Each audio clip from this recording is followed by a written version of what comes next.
Magandang liwanag ng umaga. Muli tayong magkikita-kita. Tayo muling merong munting pag-uusapan. Dahil talaga ang buhay natin, walang katapusan ang pagpapaliwanag. Kaya ang muli kong pagkaupo dito, kaya ako'y naghahabol. Kasi masyadong bumabaril sa puso ko ang problema ng mga tao. Ang aking target na pakikipag-usap sa inyo sa ngayon at uuntagin ko ito at paliliwanag ko sa inyo. Sana kung kayo ay may sakit sa bato, wag naman yung masyadong ikarera ang dialysis. Kasi para baga kayong tuwan-tuwa kapag pinag-uusapan ng dialysis. Akala nyo kasi naroroon ang inyong kaligtasan, ang paghaba ng inyong buhay. Hindi nyo nalalaman na iyon ang pinakamabigat at salot na problema sa buhay ng isang tao. Iyang tungkol sa bato. Kaya nga sa tuwi-tuwi na hindi ako nagsasawa sa inyong magpaliwanag. Itanong nyo sa akin kung bakit. Kasi itong sa bato ang nakapipisti ng tao sa pangkasalukuyan. Grabe. Maraming may karaingan. Tingnan nyo, hindi nyo alam kung saan nagmumula. Yung mga kakainin nyo, pipiliin nyo yung hindi dapat malusaw. Yung halimbawa mo, taba ng baboy, laknit ng manok, laknit ng bibi, laknit ng mga gulay na matigas para lusawin. Doon nadidistorbo ang bato na pupersa. Kaya kung ang pag-uusapan ngayon lalo sa dialysis, kilabutan kayo. Mabuti na lang naririto ako umaagap. Kapag ito naturo ka na ng special dialysis, emergency, alaan na, hindi na kayo pwedeng tumanggi, para na kayo natirador.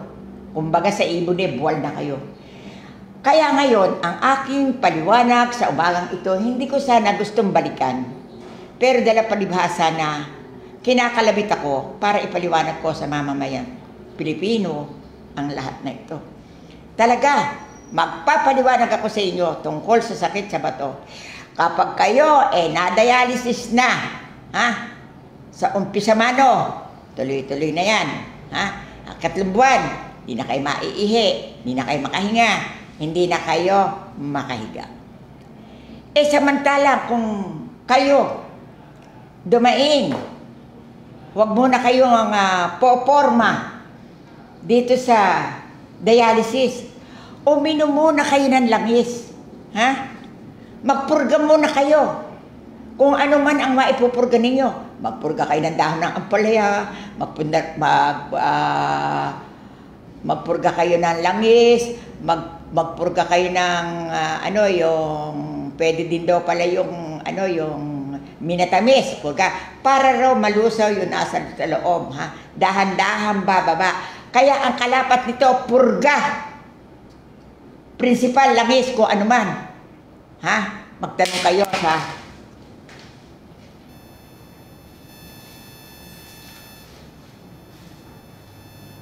doktor. Sa kapila ng aking pagreresa sa inyo, hindi nyo ito pangungulugihan. Kasi kapag kayo ay na-dialysis, naroroon na ang mamanasin kayo. Konektado na yan sa pamamanas. Pag hindi na-dialysis at nalinisan doon, ano na yan. Every day, naririyan araw-araw ang dangkal ng problema. Hindi diyan ang aking kinakandidato. Kinakandidato ko yung labatiba. Mag-aksaya kayo ng isip. Lalo-lalo, yung mga single, yung mga lalaking walang karelasyon. Kapag hindi maihi, huwag nyo agad sasabakan ng dialysis. May paraan pa dyan. Maglabatiba kayo. Kaya, Kung halimbawa mo, may makarinig sa akin ito, natutuwa ako. Itanong niyo sa akin, bakit? Gumagapang ang aking nalalaman. Ha? Nakapagpapayo ako sa mga tao. Hindi yung wala na lang iikutan, kundi ang takbo at lusot, at takpos, dialysis. Kaya kung po pwede lang, nakikiusap naman ako sana na huwag kayong magalak, akala mo kayo naglalaro, tuwan-tuwa kayo, pag kayo going to dialysis, akala ninyo, para na kayong papunta sa langit, hindi nyo alam. Papunta na kayo sa wakas ng buhay, kaya kayo ginugulat ko. Ha? Kinakailangan, bigyan nyo muna ng aprubahan muna ninyo, huwag muna ninyong, hindi yung bagya pa lang ang taas ng creatinine, natakot na kayo, nasindak na kayo. Kaya ako, hindi natatakot na sumigaw sa inyo. Ang aking sigaw nito, tawag lamang ng pagmamahal para hindi gano'ng magkamatay ang tao. Kasi pag nadialysis kayo, bari mo may bilang 10, may na mga hingan 2. Ibig sabihin nun, hindi na dumating yun, graduate na yun, patay na yun. Ha? Papalitan na naman ang papalitan. Kaya kung ano man, ang sasabihin ko sa inyo, subukan nyo. Maglabati ba kayo? Yung lahat ng bakterya ninyo sa loob, yung lahat ng similya yung laos, yung lahat ng ihi nyo na nakakaharang, hindi lang kayo maihi, ginabitan ng catheter, okay lang yon. Dinayalisis pa, hala na, wakas ng buhay. Pakatandaan nyo ang sinasabi ng mother pa rin ng Bulacan. Kapag kayo na-dialysis na, ipaghalimbawa, naka-1, 2, 3 buwan, 4 na buwan, 5, alam nyo ba, itatanong nyo sa Panginoon, Panginoon, hirap na po ako. Kailan po ba ninyo ako kunin ako? Kailan pa po ba magwawakas ang aking panghihina, problema, hindi po ako makahinga. Kaya, walang nakapagkukwento sa inyo, hindi lang nakapagsisigaw sa inyo, pero ako, heto ako. Tignan nyo kung hindi makatotohanan ang aking pagbabalita sa inyo. Tunay na kumakati ang taenga ko sa nakikita ko, sa naririnig ko, lalo sa larangan ng dialysis. Masyado na bang ikinampanya? Kaya medyo naman sana, magkaroon tayo ng paglalaylo. Magdasal nga kayo kasi masyado kayong nasusugod sa karera. Akala nyo kagalingan, hindi. Ito ang karera sa kamatayan. Ito ang karera sa lunsod ng kabiguan. Ako magsasabi sa inyo, walang dinayalisis na gumaling. Ako may sabi sa inyo, ang nagbabalisa sa inyo, 83 anyos. Kapag kayo na-dialysis, naarili na kayo para kayong dupong ng kahoy. Para kayong dupong ng kahoy. Kaya ngayon, buksan ninyo ang mga tenga ninyo. Huwag yung akala mo, naku po, para mo gagraduate ng kailangan lang dialysis, ganon. Hindi nyo alam, pag napasukan na kayo at gamitan na kayo ng injection number 1, patid, todas na kayo. Samantalang na ibinabalita ko sa inyo at binubuksan ko lahat ang pagbabalita ko ito dito sa July 22 ba? Marie? Sagot. 2023. Mariin ang aking pagbabalita. Talaga, kapag kayo na-dialysis, wala na kayong karera sa buhay. Ako yung may sabi noon. Kaya medyo maglaylo kayo.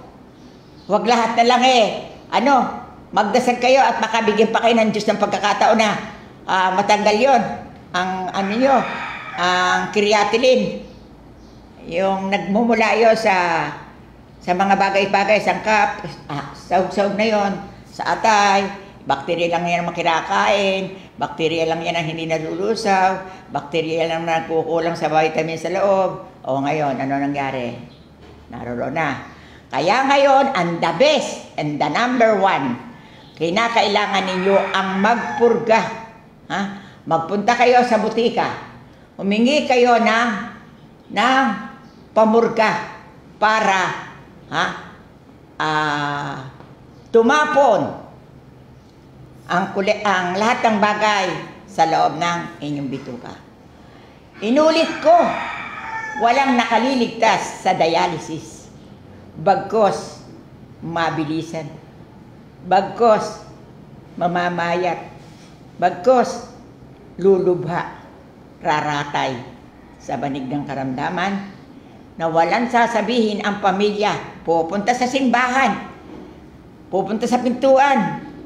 Panginoon, hirap na po ang ating asawa, anak, or manugang. Kunin mo na po. Talagang ang buong pamilya magdarasal para matapos na ang dilubyo ng paghihirap. Kaya, ang aking pagbabalik na ito, isang pag-upo, lalong-lalo sa colon, lalong-lalo sa fatty liver, lalong-lalo sa abdo, lalong-lalo sa prostate, kasama lahat yan. Puro yun ang uwi. Kaya, hindi ko sinabing sana pakinggan nyo ako. Hindi. Binabalita ko lamang to. Kasi, kapag kayo papayuhan lang, hindi nyo pakikinggan. Medyo pa, mang-iisnab kayo. Bakit? Ano ba ang karunungan ni Mother pa rin? Pero isipin na lamang nyo, sa tanda kong to, hindi na ako gagawa ng anumang gusot sa ibabaw ng mundo. Kahit konti lang ang salita ko, papayuhan ko kayo. Ganon din sa pamilya. Mas maganda ang may ilaw na ina, lola o ano paman, na nagsasalita sa harap ng pagkain, nagpapayo, walang kwenta. Ang sasabihin ninyo na very polite. Hindi ba rin maging impolite? Ang ibig sabihin, kailangan na merong bahagyang sermon. Hindi lahat ng ginagawa ng pamilya, tama, ipaghalimbawa mo, magigising. Ang ikuwento ng isang apo si ganiri Eka, 3 sasakyan, mayaman na, ganiri ganon. Hindi dapat yun ang pag-usapan. Itanong niyo sa akin kung bakit. Ang pag-uusapin nyo, yung buhay nyo, huwag yung buhay ng may buhay. Kasi kapag pinag-uusapan ninyo ang buhay ng may buhay, may inggit yun. Kaya kinakailangan magsikap kayo. Hindi yung kung ano, kung may gagawin ko yun. Buti pa isarado nyo bibig nyo. Hindi pa kayo nagkaroon ng pagkakasala. Ipaghalimbawa nyo, meron kayong kamag-anakan. Hindi kayo kinibo. Huwag kayong magtatampo. Kaya kinakailangan magsikap kayo. Matuto kayo maghanap buhay. Magkaroon kayo ng lutuan. Marunong kayo ng lamesa. Meron kayong sariling tasa. May sarili kayong kaldero. Para hindi man kayo kibuin. Wala. Hindi nyo alam. Kaya yung tao hindi kumikibo. Lubog sa problema. Wala siyang nakikitang tao. Kahit meron siyang nakikitang tao. Kaya ito ang sinasabi. Mind your own business. Scratch your own galis. Kaya ay sinasabi ko sa inyo. Kalkalin nyo kung may sugat kayo. Kung kayo may negosyo, ayusin nyo. Number 1 sa tao na nakabubusog ng kasalanan. Inggitero, panibugo, bintang, selos. Kaya nananawagan ako, tanggalin nyo to. Kaya, hindi ako nag-aaksaya ng oras. Bagkos, ginagastos ko ang oras ko para ako, makasigaw. Magising ko ang mga taong natutulog. Kasi marami dyan nangagbabait-baitan. Kunwari walang gulo, kaya mo mabubuting tao. Pero inang sinasabi, tahimik. Alam mo, nasa loob ang kulo. Hindi nyo ba alam ngayon? Kahit na mayaman ang inyong manugang, kahit ang anak niyo nag-aral, hindi ka basta-basta kayo bibigyan ng pera. Tandaan niyo, sinabi ko sa inyo. Hanggang hindi siksik at nabili niyan lahat yun, bibigyan ka ng 1,500, 1,000. Pilit na pilit pa. At titignan mo pa ng utang na loob yun. Yun ang pondo.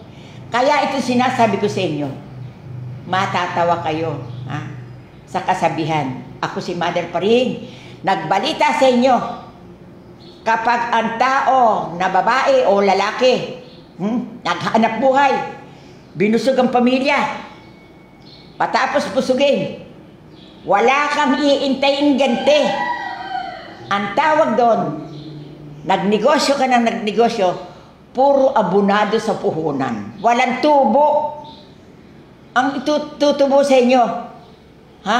Yung kayo ay bigyan ng sama ng loob. Kaya ngayong umagang ito, ang aking gising at mulat sa inyo, kailangang magising ang damdamin at puso ninyo.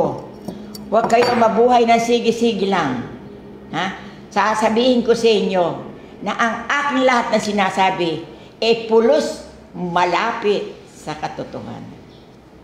Ipaghalimbawa nyo, may sagad na talino kayo. Ha?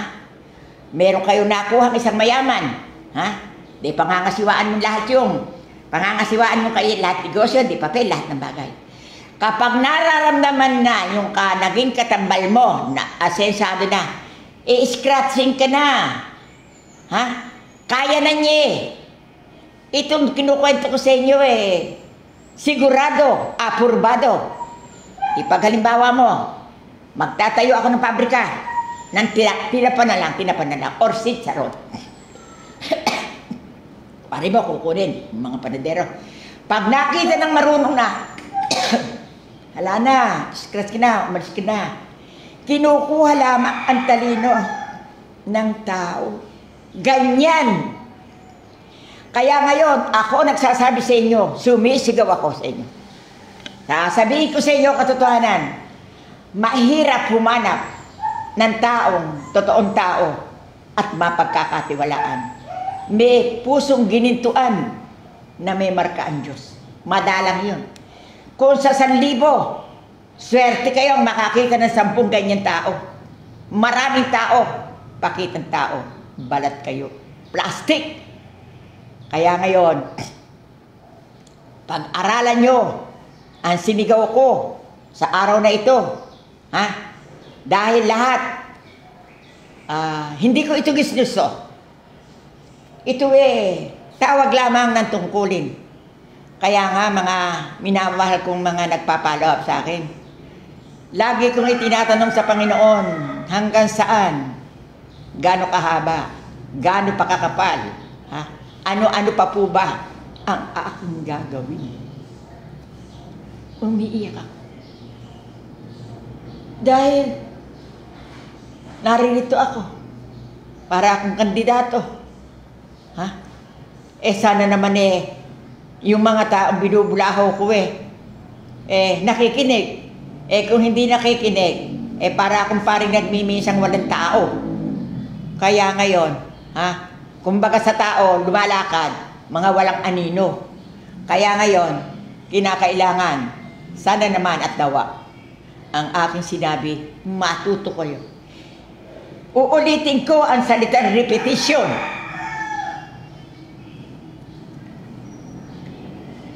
Yung sanla-sanla, huwag kayo papayag. Yung pala, ipaghalimbawa mo, kumuha ng sasakyan sa bangko. Hulog. Nakahuhulog. Ang ginawa ay tinransfer sa iba. Ha? Hindi nyo alam kung ano ang idudulot na kapinsalaan sa inyo. Ha? Nung malaunan, yung pera nyo, pinain nyo. Nung malaunan, ang pera nyo, kalaban nyo. Nung malaunan, nag-report sa pulis. Ipaghalimbawa mo. Inako, malaking problema. Ngayon ko nalaman, ang buhay pala. Talaga, gumising kayo. Utak, patalinuhan. Agap. Kasi pag napailaliman kayo, todas na. Naunahan na kayo. Yung mga matatalini nakapagbayad na ng gugusar at gagalaw. Ano mangyayari sa inyo? Kakahihiyan sa buong madla. Kaya ako'y tumayo. Binigyan ko kayo ng pagkakataon. Narito ako sa barangay Tabi Giginto, Bulacan, as Mother pa rin St. Joseph Chapel. Inuunahan ko kayo. Ikinakampanya ko sa inyo ang pagluha ninyo. Ha? Kinakailangan magpaka. Umisip kayo ng tao. Ang iba, pakikisamahan ka ng pakikisamahan. Kukunin lahat ng sikreto mo. Ha? Ikaw naman malambot ang ilong mo at mahina pinagkukunan mo. Ipinagkatiwala mo lahat ng sikreto mo nung malaunan. Nailipat lahat ng papel. Na sulot ng lahat. Wala na. Ang mayaman, naghirap. Ang sumosyong nakialam, yumaman. Nakuha na ang talino. Kaya mga kababayan kong minamahal, tinutuklop ko ang aking kamay sa inyo. Sa umagang ito, sana meron kayong napulot. Ha? Dahil ayoko na kayo ay magkabunga ng problema sa buhay. Kaya ng kasabihan, hanggang may nakukutkot kayo ang tao, ha? Marami kang kaibigan kasama. Kapag ikinakutkot na, pulubi ka na, wala. Ha? Hindi ka naman lampasinin. Ito yung nakasabihan. Ang tao, hanggang mayaman, maraming kaibigan. Kapag naghirap na ang buhay, ha? Masalubong man sa daan, di batiin, di titigan. Ito, kayo nagpautang nung malaunan, hahamunin kayo, sige, magdemanda kayo. Ganun ka na. Isa kong paliwanag sa inyo. Gagawa kayo ngayon ng duplikadong papel. Ha? Huwag yung may notebook lang, o sige, nireceive mo, ginaniri mo. Huwag yung paniniwalaan. Hindi nyo madadala yan, hindi nyo mahiharap kahit kanino. Kaya ngayon, kinakailangan na, ang araw na ito, gumising kayo sa pabili ng mother pa rin. Ipagkatimbawa mo, may mahalaga kayong papel. Huwag nyo ito ipagkakatiwala sa iba. Ha? Hawakan nyo, itago nyo. Kaya ngayon, ang umagang ito, ha? Pagsisinop, ha? Pag-iingat, ha? Iwasan ng pagtitiwala. Ha? Maraming manunulot. Naririyan na akong minsan Ha? Kumpare. Ha? Hindi mo alam. Yung palang asawa mo pinagbubuluputan at sinusulot ka na. Ha? Huwag kayong matutuwa. Ganyanan sa inyong inuman, birthdayan, lahatan, greetings na, napakagaganda. Hindi nyo alam ang kapalit niya ng luha. Pag nakakita, babae o lalaki, makinis, maganda makasama, na amor di kutsilyo ang nakuha, nawala na ang asawa nyo, nanakaw na kahit ang anak ay 4, iniwanan ng asawa. Ano dulo? Magdemanda ka nga. Nasunod naman nila kung ng gusto. Kaya ang aking pagbabalik loob, pagbabalita ko sa inyo, tungkol sa mga karamdaman na ngayon ay naghahari. Ano yan? Dialysis system program. Kaya ngayon, ayusin nyo. Magpayo kayo ng maganda. Huwag kayong magalak. Na masabi nyo lang dialysis, akala nyo nakaligtas nyo. Walang makapagsasabi na sinabi ko. Ako, sa totoo lang ang laban, ang magagalit sa akin, hindi ayos ang isip. Kinakailangan tayong mga tao, magbuklod-buklod. Magkasama-sama, humaba ang buhay. Aan naman natin na kaparis ng COVID-19, nagkamatay na. Tignan mo ngayon, napakagaan ng tao. Tignan nyo ngayon, hindi ako natatakot. Madalang na nabubuntis. Madalang na nanganganak. Tanong niyo sa akin bukas, bakit? Kasi naging karanasan ko dito sa chapel. Yung mga na-injectionan ng COVID-19, nalulusaw. Ang kabuntisan, nalulungkot ako sa inyo. Marami na may problema. Taga sa panahon ang aking pagsasalita. Maraming nagka-problema. Kaya ngayon, iilan na ang nabubuntis, nakalulungkot. Hindi ka mukha ng dati na ang mga tao ay nagliyad-liyad na kanya na buntis, nakatutuwa. Maraming mga anak. Maraming sisibol na mga bata. Hindi nyo ba alam na ang pag-asa ng bayan nasa murang kabataan? Ngayon, kapag nagtiklo na ang tao, gagaan na. Sino hawak ng ating lugar? Basta, mga inutil na. Pataas na ng pataas. Pataas na ng pataas ang mamamatay. Kaya, ang aking mga pangungusap, sana ay tumama. Maging pataba ng puso at isip. Huwag kayong masyadong malambot na kalooban. Marunong kayong manindigan. Napakarami na masyadong nakunan. Saan nagmula? Hindi na kaya ang injection ng hina, nagka-trouble, lumaki ang tayan, kasi may problema. Bago sila na-injection, may problema sila. Kaya mga kapatid kong minamahal, ang aking sinasabi, basang-basa na ako ng pawis, ang aking sinasabi, makatotohanan, makabuluhan, kung dapat kayong maniwala, maniwala kayo, at kung ayaw na may bumitiw kayo sa aking sinasabi. Idinugtong-duktong ko ito. Nasilayan ng aking dalawang mata na talaga namang ang mga bata, mga nalusaw sa injection. Kasi ang naganap sa injection, kung ano itatak, compulsory ko, yun ang inubutan mo, sulong laban. Hindi nyo alam, para rin yan na hindi nakakaya ng dugo. Hindi ang lahat ng tao kaya ang lumabas na gamot. Hindi ninyo alam yun. Yan nga lang injection eh. Tinitignan pa yan kung may allergy. Tinetesting. Ito hindi Masyado naman ang nangyari. Alam nyo, nakalulungkot ang naganap sa ating buhay. At sana at nawa, wag nang maulit ang ganyan.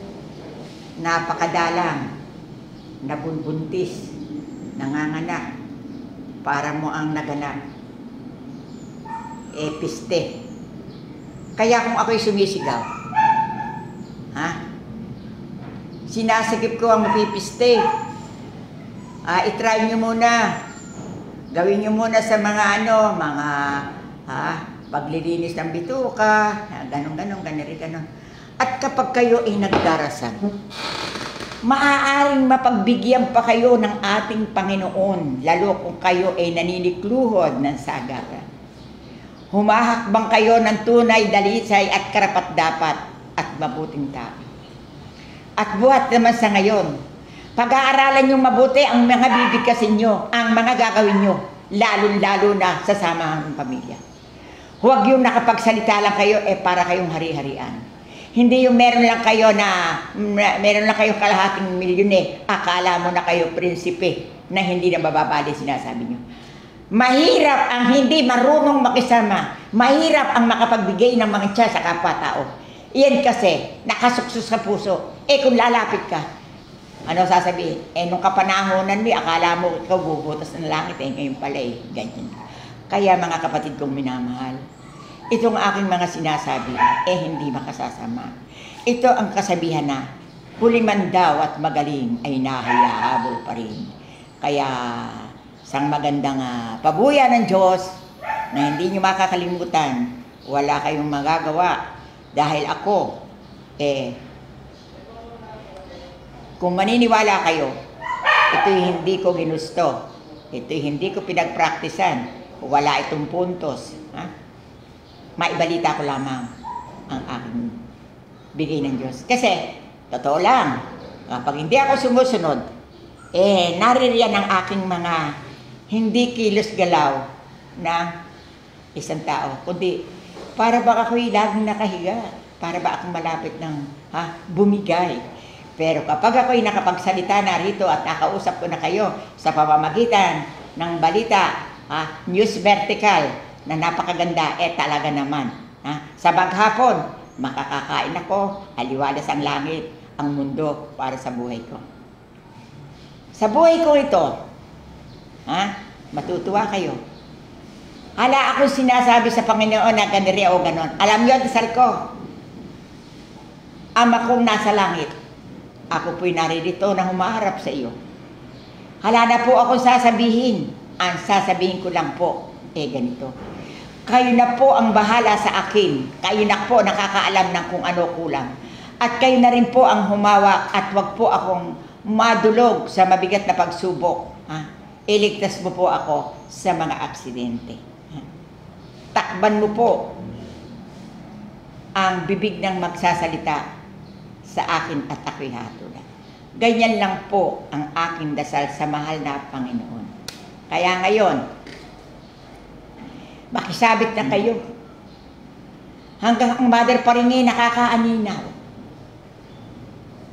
Dahil bukas makalawa, sasabihin ko sa sino ka ba? Sino ka ba? Sino ka ba? Ayan na. Kasi 23 na ako. Matatapos na ang yugto. Puputulin na naandan ko. Pagtatapat ko nga sa inyo dito sa lugar namin nalulungkot ako.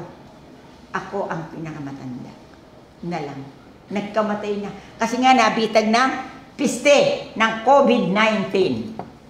Kaya kayong mga bagong pamilya, ingatan ninyo ang inyong pangangatawan. Lalo kung kayo ay nagdadalang tao, ingatan nyo lang. Hindi ko naman sinabi na kayo magtamad-tamaran at maging malanene, mabubuisit ang inyong mga biyanan. Hindi na kukuha ito sa artihan ng buhay. Kasi ngayon, ang buhay, una-unahan. Kapag ikaw ay mahusay, maganda buhay. Pag ikaw ay tamad, wala, sarado ang pinto. Anong nakapaloob? Disargadong buhay. Kaya kung ako man, kinakailangan ng kikilos ng ayos, alerto sa lahat ng bagay, matalino, hindi maloloko. Hindi ko sinabing, hindi kayo nang loloko. Huwag kayong manloloko. Hindi kayo maloloko, hindi kayo niloloko. Kaya ang episodikang ito ng Mahiwagang St. Joseph Chapel isang mariing pagbabalita na kumakabay ako sa lahat ng mga nagpa-follow up, nakikinig sa mga karamdaman na aking sinisiwalat. Ako ang magsasabi, inulit ko, walang nakaliligtas sa dialysis. Kaya ngayon, gumising kayo. Gawin niyo lahat ng maayos. Kung may hihanda kayo sa inyong kabuhayang iiwanan, iayos na ninyo. Dahil delikado ang buhay. Kaya kung sakali man na ang Mother Paring ay nangusap sa July 22, 2023, maligayang umaga. Maligayang pagbubukas ng pintuan ng pagharap natin sa mahal na Panginoon. Ang sasabihin ko lang sa inyo, huwag kayong makapagbigay ng pagkakasala. Huwag niyong pag-intrisan na hindi niyo ari. Huwag niyong linlanginan niyo sarili. Meron lang kayo nakasilip na mataas-taas sa kapitbahay niyo Hindi niyo na malaman kung paano niyo aakitin. Ipaglalaban niyo, sabi niyo, lalaban kayo, ipaglalaban niyo. Agawan. Hindi iyan ang gusto ng ating mahal na Panginoon. Meron para sa iyo at meron para doon. Kaya sa magang ito, yumayakap ako sa lahat ng may paniniwala sa aking lugar. Bumabati ako sa inyo, kumakatok ko sa mga pintuan nyo na heto ako, muli akong dumalaw sa Facebook para meron akong maibalita sa inyo. Ang hakbang kong ito, maraming salamat sa inyo sa lahat at bye-bye.